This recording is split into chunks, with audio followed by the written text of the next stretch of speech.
Imagine niyo kayo na lang mga pangkaraniwan na hindi naman media practitioner. Imagine niyo ano ang itsura ng isang bansa na wala nang magsasalita laban sa mga katiwalian. Meron pa nga nagsasabi, mabuti nang inaabuso yung pamamayag kaysa walang pamamayag. Hindi ba? Pero ako, okay pa rin sa akin yun, yung may libel case, mga kaibigan. Pero, mga kaibigan, iba na ho ang istoryang nangyayari ngayon. Ginagamit na ito talaga para, talagang sinadyang likhain niya sapagkat itong media ang nagiging sagabal sa kanilang pandarambong. Tingnan ninyo si Erap. Si Erap, nung lumaya yan, naging guest speaker yan sa isang samahan na ngayon itong samahan na ito bulok. Bulok na samahan sa media ng mga house show na. Sabi nga ni Neil Cruz, house show. Ngayon, naging panauhin dyan si Erap. Nandyan ako Nakikinig ako Naging guest siya para magsalita. Nagtalumpati si Erap. Alam niyo ba sabi ni Erap? Siya raw sinisisi niya media sa pagkakapatalsik sa kanya. Media ba yung taong bayan? Mga kaibigan?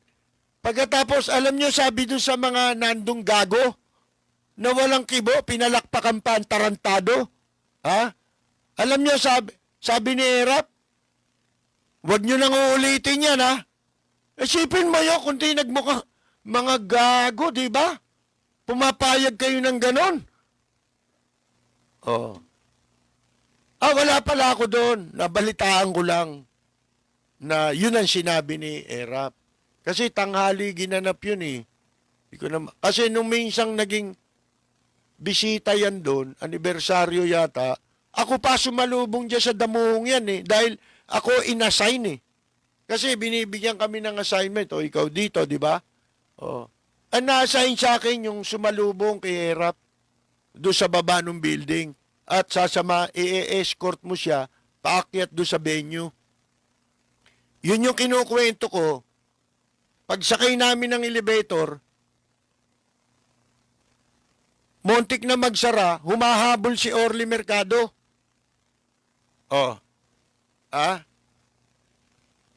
Pagsakay namin sa elevator, mga 4 lang kami. Isang gwardiya ni Erap, tapos si Orly Mercado, at saka ako.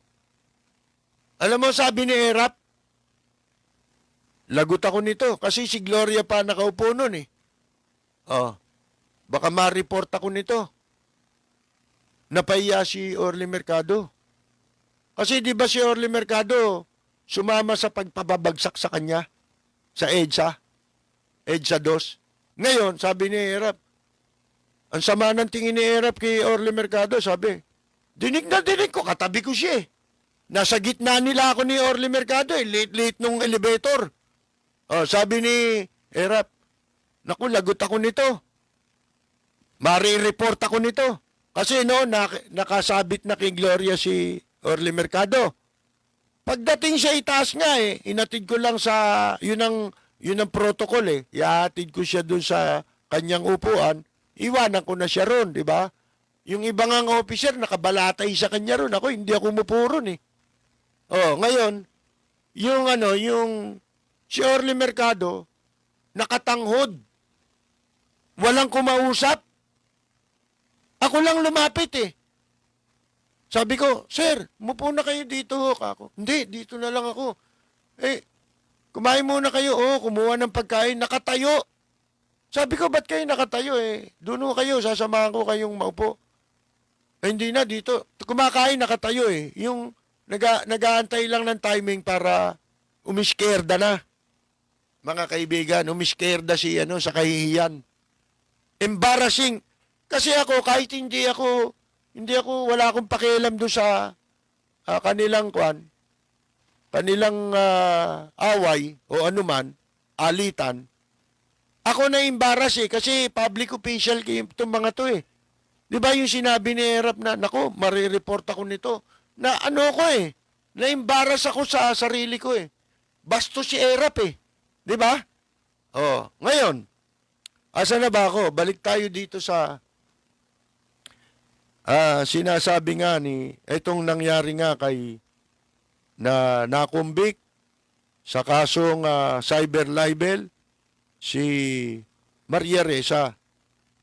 Talagang very alarming na to, mga kaibigan, para sa mga hindi naligtas ang mga mamamahayag sa anumang harassment. Kaya lang naman ito nagagawa ng mga troll, yung mga kalukuhan nila. Kalapastanganan, pambababoy, pangwawalang Alam naman natin lahat yan mapapanood naman ninyo yung mga pinagagagawa nila. Basta kapanalig, basta pabor sa administrasyon, kahit sino, pwede mong murahin. Pwede mong harap, tahasa, sasabihin mo. Wala sa issue. Paglapastangan sa pagkatao ang sinasabi nila Hindi naman pamamahayag yun Yun ang hindi na malayang pamamahayag. Yun ang maliwanag na pag-abuso sa pamamahayag. O mga kaibigan, hindi ho ba?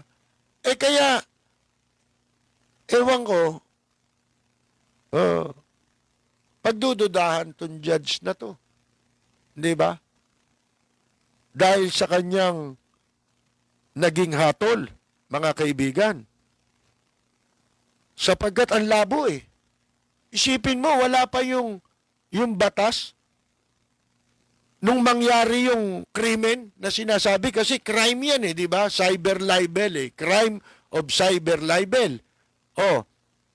Wala pa yung batas na cyber libel, in-apply nila rito yung batas. Mga kaibigan, ano magiging implikasyon yan? Ito bigyan ko kayo ng example. Hindi ba merong Google? Ano yung Google? Malaki may tutulong yan sa mga gustong lumawak ang kaalaman, madagdagan ng kaalaman. Malaki may tutulong yan Iyan sa internet, di ba? Yung Google. Lahat ng gusto mong nakaraan na available, available dyan, mababasa mo. Kahit na matatandang kasaysayan, pangyayari, krimen, lahat mababasa mo dyan. Parang, kaya na wala na yung hard copy ng mga encyclopedia ngayon, nabaliwala na yun Yung mga almanac, di ba? Sapagkat, nababasa mo na ito sa Google. Di ang ibig pala sabihin niyan, halimbawa, cyber libel ba yung ginagawa ng Google? Paano mo natanong yan? Kasi halimbawa, may pangyayari dyan na si ganito, inakusahan ng ganon. Sinulat mo ngayon yung istoryang nakalagay sa ano yan? Sa Google. Nagalit ngayon yung tao. Halimbawa, di ba? Kung magalit yung tao, ba't nandyan ako sa Google? Naabsuelto ako doon. Kahit naabsuelto ka, nakalagay doon na ito si naakusahan ng pagnanakaw, naabsuelto, nakalagay doon yun. Ibig mo sabihin, cyber libel yun? Cyber libel ba yun? Halimbawa,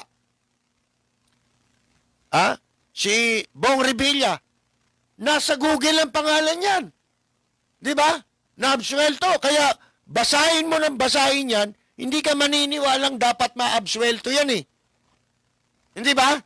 Walang maniniwala. Bakit? Nasa Google na Masusundan mo yung buong istorya At ikaw din, hindi ka makukumbinse kung base sa evidence presented against Senator Bong Revilla, hindi ka makukumbinsing dapat siyang maabsuelto.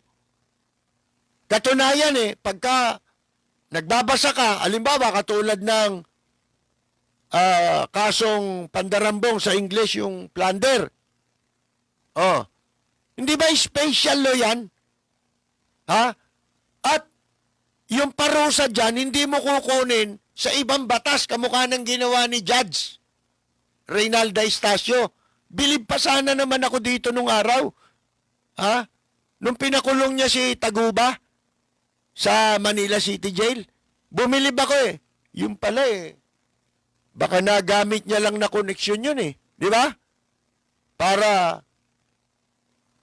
magkaroon siya ng connect sa itaas, di ba? Pinuri ko pa ng ilang beses siya sa kolom, nanginayang ako. Dapat pala, gumawa ako ng public apology. Bawiin ko, di ba? At humingi ako ng paumanin sa taong bayan. Eh katakot-takot ang puri ko dyan. Sabi ko, ito, dapat maging Supreme Court Justice. Yan ang mga kategorya na dapat napupunta. Babawiin ko na yan. Mga kaibigan, pasensyahan tayo. Ha? Oh. Halimbawa, si Bong Revilla, plunder ang kaso, nakalaya. No problema mo ron. Tatanong nyo sa akin, ba hindi ako may problema eh. Ang may problema ron yung Sandigan Bayan. Bakit? Akalain mo, sa kasong plunder, si Bong Revilla absuelto. Pagkatapos yung dalawa niyang co-accused, guilty. Nung klaseng plunder yun? Mga kaibigan, bakit? Kasi po, ang plunder, conspiracy. The act of one is the act of all. Kasalanan ng isa, kasalanan ng lahat yun. Ibig sabihin, kung absuelto siya, dapat absuelto rin yung dalawa. Kung guilty siya, o guilty yung dalawa, guilty rin dapat si Bong. Kaya nga sabi ko sa inyo may posibilidad, deliberate yung pagkakagawa ng desisyon na yun eh. Ha? Ewan ko kung alam yan ni Chief Justice Bersamin. Mga kaibigan. Kasi, eventually, ang mangyayari dyan, ang lumilitaw dito, nagsinakulo lang sila. Drama lang itong naging verdict sa kaso ni Bong Revilla. Sinadya na absueltoin siya at ikumbikin dalawa, nasira ngayon yung conspiracy. Pagkatapos, itong dalawa, eventually, makakalaya. Bakit? Yung sinasabi natin na conspiracy, the act of one is the act of all, yun din ang gagamitin nilang depensa sa kanilang pag-apila sa Korte Suprema. Kasi pwede pa silang tumakbo sa Korte Suprema at sigurado kasi capital offense yan mga kaibigan So subject yan ng automatic review ng Korte Suprema, mga kaibigan. Eventually, maaabsuelto rin yun. Bakit? Nasira yung conspiracy. Hindi mo ba? I-invoke lang nila. Kung may kasalanan kami, ba't nakalaya yung isa? Hindi ba ang conspiracy is the act of one, is the act of all, di ba? Kaya palayain nyo kami. Di pa palayain yan, mga kaibigan, di ba? Walang preno kung bumatikos. Malalim at makatwirang komentaryo. Mag-ingat ang mga politikong gumagawa ng kalokohan at baka kayo ay tamaan ng Rapid Fire!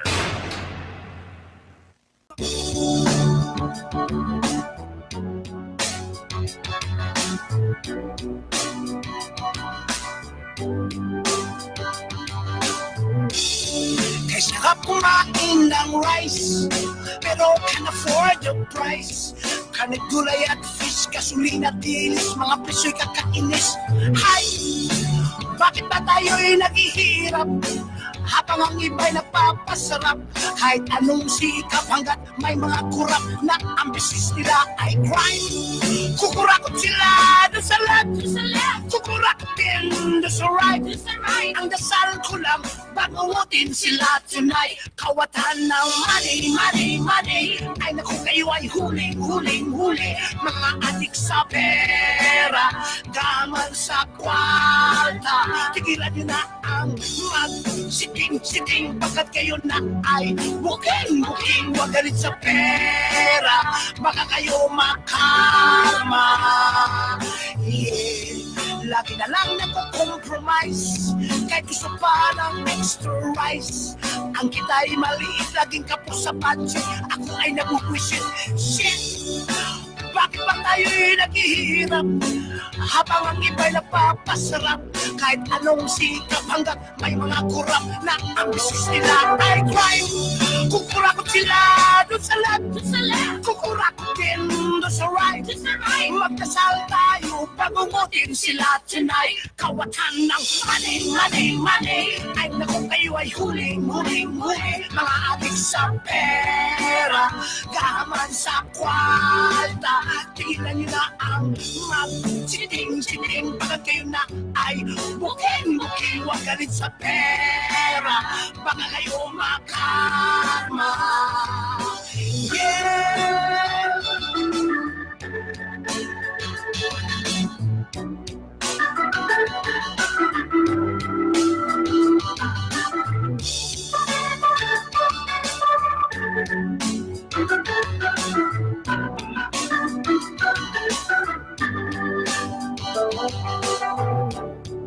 Kukurakot sila dun sa left, kukurakot din dun sa right. Ang dasal ko lang, bangungutin sila tonight. Kawatan ng money, ay naku kayo ay huling. Mga adik sa pera, gaman sa kwarta. Tigilan nyo na ang mag-siting, pagkat kayo na ay booking, wag galit sa pera, baka kayo makarma.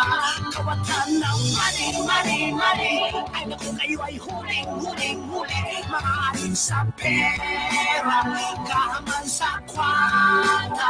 Tigilan nyo na ang mag-siting, pagkat kayo na ay booking, wag galit sa pera, baka kayo makarma.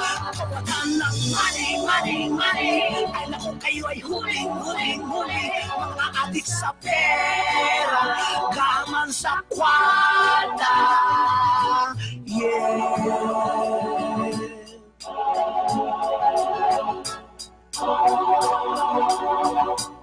Eto ho, alam nyo, yang madalas o may pagkakataon gumagamit tayo ng mga nakasulat sa Biblia,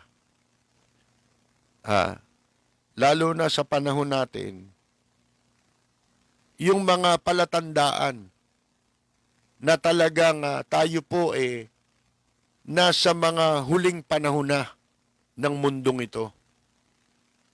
At itong mga gumagawa ng kawalanghiyaan, yung mga bumabaluktot sa katotohanan at katarungan, sila yung palatandaang binabanggit sa Biblia na hindi na natin dapat pagtakahan. Kaya lang, sila mismo, ewan ko kung alam nila yan. Di ba? Eto maging yung mga hukom, yung mga may kapangyarihang humatol,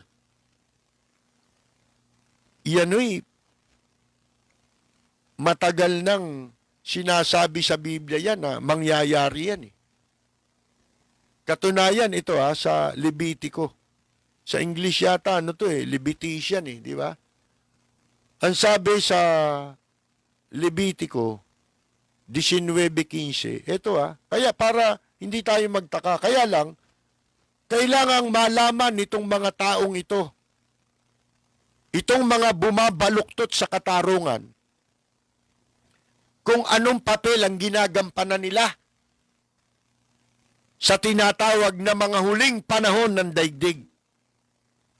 Ito ang sabi sa Levitico 19:15. Huwag kayong gagawa ng kalikuan sa paghatol.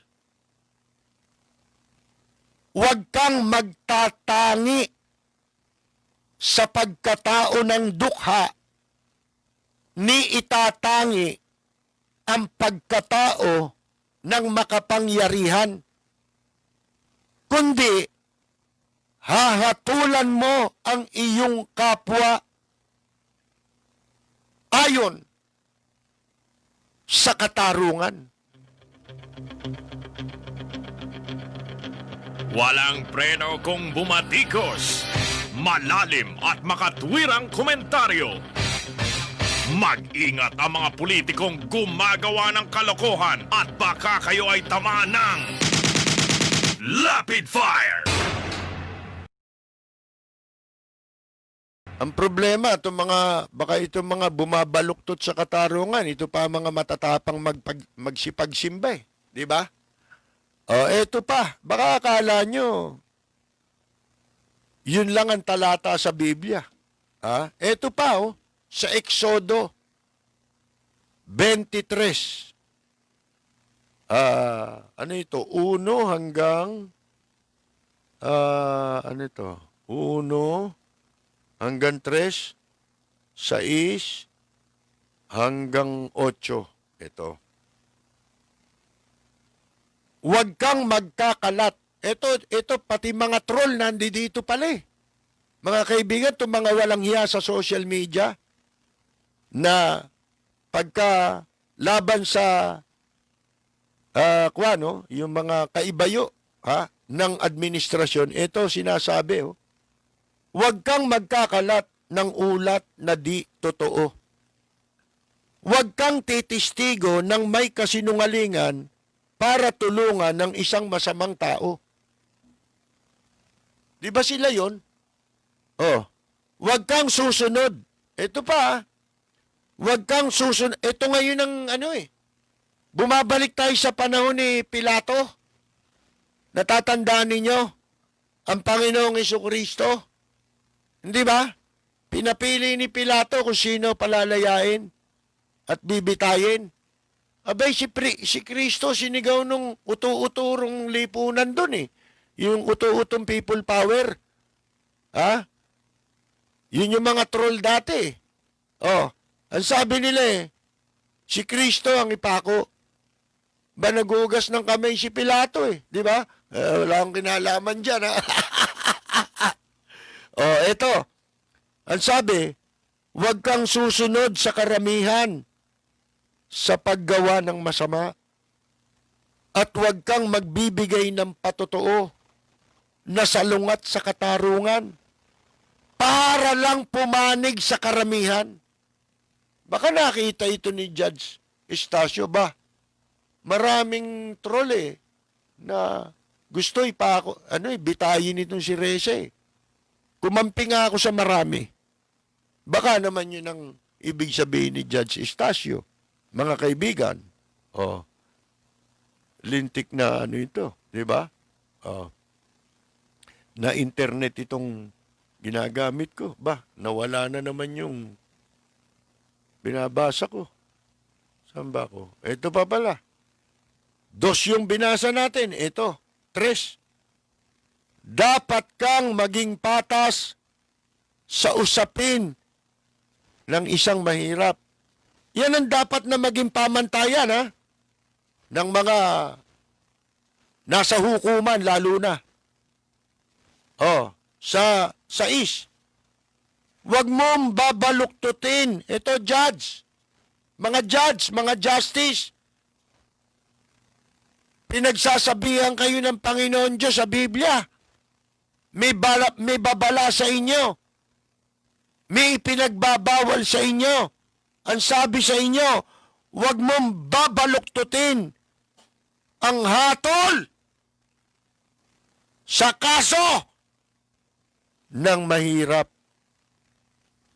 Oh. Hindi naman mahirap si Reza eh. Sino ba mayaman? Sa kanila ni King. Di ba? Di mas mahirap siya. Oh. Ito sa 7. Lumayo ka sa maling akusasyon. Di ba ito yung sinasabi ko sa inyo palagi?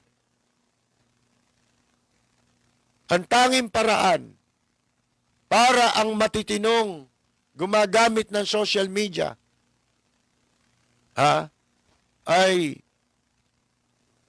makatulong, makapag-ambag para malipol ang kawalangyaan ng mga troll na bayaran sa social media. I-block. Ito, tinan niyo, nasa Biblia pala, oh. Lumayo ka, sabi, sa maling akusasyon. At huwag mong patayin ang walang sala at ang matuwid. Dahil hindi ko ipahahayag na matuwid ang masama. Ito, sa totoo lang para sa lahat ito, lalong-lalo na sa mga nagpapatupad ng batas, sa mga executioner ng batas, yung mga hukuman, pulis, at itong mga bayaran na tumitistigo ng hindi naman totoo. Nagbibigay ng pahayag sa social media, hindi naman alam ang sinasabi, hindi pa totoo. Fake news. Ito yun yung fake news. Sa 8, sabi, mga judge, pakinggan nyo to. Tsaka yung mga otoridad, pati mga troll, pakinggan nyo to. Huwag kang tatanggap ng suhol dahil ang suhol ay bumubulag sa mga taong malinaw ang paningin at pumipilipit sa pananalita ng mga taong matuwid. Kahit matuwid ka, tumanggap ka ng suhol, ano mangyayari sa iyo? Abay, pipilipit ang mga pananalita mo, kaya magiging inconsistent ka. Masisira ka. Di ba? Yung malinaw ang paningin mo, bubulaging ka niyan. Kaya nga ang tawag sa mga troll, bulagers vloggers pala, di ba? Kita mo na sa Biblia kayong mga damuho kayo, di ba? Mga kaibigan, sinasabi ko lang. Yun naman talaga ginagawa natin Kasi hindi ako nagbabase sa partido. Yung partido, party lang yan. Sa partihan lang yan. Nagbabase ako sa tao. Sa track record ng tao. Pag masama, huwag mo iboto. Pag maganda, piliin mo. Kaya nga sinasabi natin dapat wala ng Marcos, wala ng Aquino. Huwag tayong umikot sa issue na yun dahil nadidistract tayo. Nalilibang tayo, hindi natin alam, sinasakop na tayo ng mga dayuhan. Hindi ko kailangan niya, mga basher. Aanin ko yan, ba't ko papansinin niya mga hinayupak na yan? Mas mahalaga itong issue pananakop ito Kaya nila ginagawa yan para ma-distract tayo.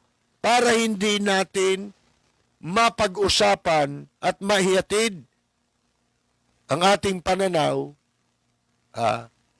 sa mamamayan. Sa iba mapunta. Di ba? Sa walang kakwenta-kwenta mapunta. Ano ba mas importante sa inyo? Di ba? Ang kapakanan ng bansa natin, dapat.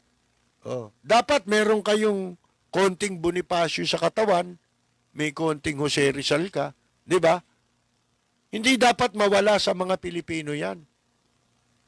Katulad ng ginagawa ng gobyerno, pati ng edukasyon, di ba? Ng DepEd.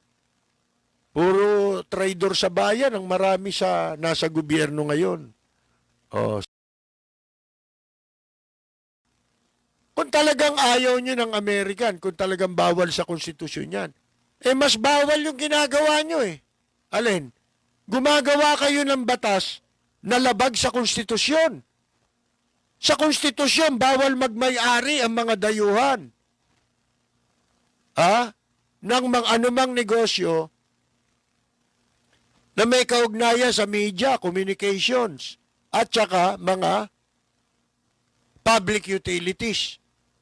Sipin mo, papasakamay mo yung public utilities katulad ng tubig tsaka Meralco. Di lalo na, Pilipino na nga winawalang hiya tayo At matagal ko na rin sinasabi, ni walang nagsasalita sa pag-aabuso ng mga Meralco, ng Maynilad. Ito Hanggang ngayon, ewan ko kung ano naging pasya sa ECQ, ihigpitan, luluwagan. Huwag nyo na luwagan. Sikipan nyo na. Ituloy nyo na hanggang 2022 para magkaalaman na. Total, wala namang gagawin yung mga Pilipino Di ba? Di sa bahay na lang. Di ba? Marunong naman magtiis yung mga yan mas gusto ko nga yun Yung magutom na, at least sabay-sabay tayo magutom. Di ba? Wala lang. Wag lang tayo maunahan ng ng the big one na sinasabi. Lahat naman ng sinabi natin nagkatotoo. Noong isang araw lang merong nawaglit ko yung balita sa ibang bansa na nagsasabi ang dapat paghandaan ngayon ng buong mundo yung food security. Di ba tagal ko nang tinatalakay niyan? Sabi ko nga sa inyo, baliwala sa akin yung kung sino yung presidente dati, inaangahan ko yung mga magagandang ginawa nila. Yun naman talaga ang dapat mo lang kunin Di ba? Wala Itinuloy dito, importasyon ng bigas. Alam nyo ba na hindi tayo makapag-import ngayon ng bigas sa Thailand? Sa Vietnam? Wala na mag-i-export sa atin. Ano mangyayari sa atin? Hindi tinulungan ng mga magsasaka Bakit? Mas madaling pagkakitaan yung importation Hindi na sila mapapagod mag-isip ng programa para tularan yung Masagana 99 na naging successful. Kaya nila sinasabing hindi successful yun, hindi sila kumita ron. Mga kaibigan, saan sila kikita? Sa importation. Importation lagayan lang yan Sipin mo, per tonelada niya, magkano ibayad sa inyo? Bigyan ka ng 1,000, ilang milyong tonelada yan? Yung importation. Sipin mo, sa 1 tonelada, metric ton, Isang metric ton, meron ka halimbawa na lang, maliit to estimate lang 1,000, maliit yan, $1,000. Kung 1 milyon yung metric ton sa 1 taon, magkano yun?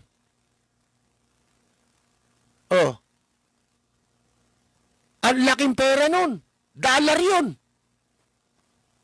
Kaya ayaw nilang tulungan ng magsasaka. Ano mapapala namin sa magsasaka? Di ba? Mahirapan pa ang dyan gobyerno dyan kasi gagamitin mo yung proseso Maraming mapapagod eto, nakaupo lang ako. Ang laki ng kickback ko riyan. Ang laki ng kotong ko dyan. Di ba? Pwede ko pang padagdagan yan.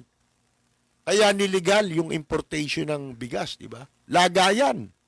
Kinakartel ng malalapit sa kusina. Ngayon, mga kaibigan, sabi ko nga sa inyo itong mga politiko, ikukumpara nyo kaming mga nasa radyo, mas marami naman kaming puhunan kaysa sa mga yan. Hindi nga lang namin hiligan tumakbo. Di ba? Mga kaibigan. Kami at least may puuna. Yung mga nagsipagkandidato na yan, ano yan? Ano na ipaglingkod niya sa bayan? May naiambag ba yan bago sila naging mga kandidato? Nag-artista ka, halimbawa si Erap ka. Bida sa pelikula, kontrabida sa politika. Di ba? Pag nakaupo, masahol pa sa masahol pa sa kwan kay Hitler Kasi yung hindi nagawang kawalang yan ni Hitler, nagagawa dito sa Pilipinas, baka kala ninyo. Si Hitler ba lumipol ng mamamayan niya? Ang nilipol ni Hitler, puro dayuhang mamamayan. Di ba? Hindi siya lumipol ng... Kaya niya nga nililipol yung ibang mamamayan. Gusto niya magkaroon ng dugong aliman lahat. Di ba? Oh, mga kaibigan. Nilipol niya yung mga... Lalo na yung mga Hudyo. Oh. Pero kung tutuusin mo ngayon, ang nililipol ngayon, mga Pilipino. At mga dayuhan ang silang nagaharing uri dito sa ating bansa.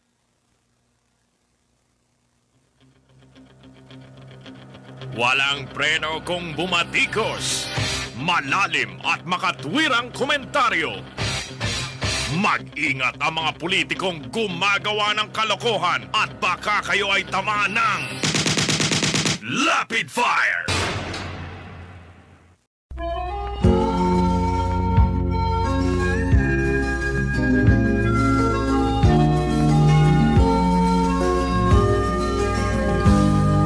Sa bayan ko ay isa ang lahi.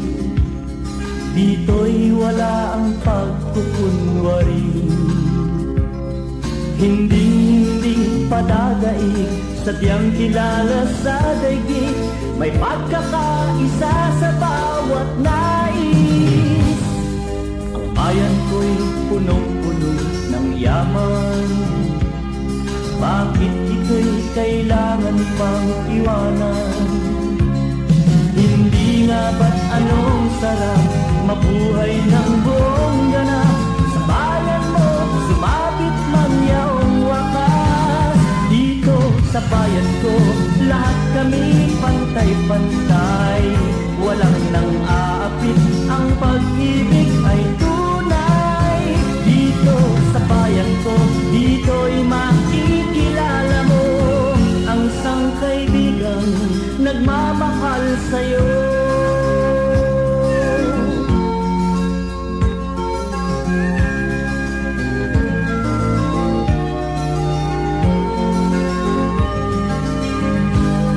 Ang bayan ko'y punong-puno ng yaman. Bakit ito'y kailangan pang iwanan? Hindi nga ba't anong sarap mabuhay ng buong ganap? Sa bayan mo, sumapit ng yaong wakas. Dito sa bayan ko, lahat kami pantay-pantay. Walang nang aapit, ang pag-ibig ay tunay. Dito sa bayan ko, dito'y makikilala mo ang mga kaibigang nagmamahal sa'yo. Dito sa bayan ko, lahat kami pantay-pantay. Walang nang aapit, ang pag-ibig ay tunay. Dito sa bayan ko, dito'y makikilala mo ang isang kaibigan, ang mga kaibigan, ang bawat kaibigan na totoong